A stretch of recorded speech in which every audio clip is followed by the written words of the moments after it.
How to duplicate store on Shopify. Hey guys, welcome back. So if you want to duplicate your Shopify store, you can do that simply with a few steps. Now to do that, simply go into search bar and click app. And now type in Duplify. You will then click the first one and click install.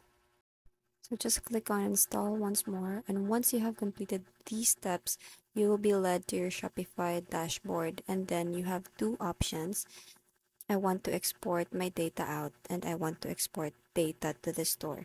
So we want to duplicate our store and we want to duplicate it to a certain point. So you can put all the set information and you can find that on your source store or Shopify store. That's all guys. I hope you find this video helpful, and if you did, make sure to leave a like and subscribe. Bye!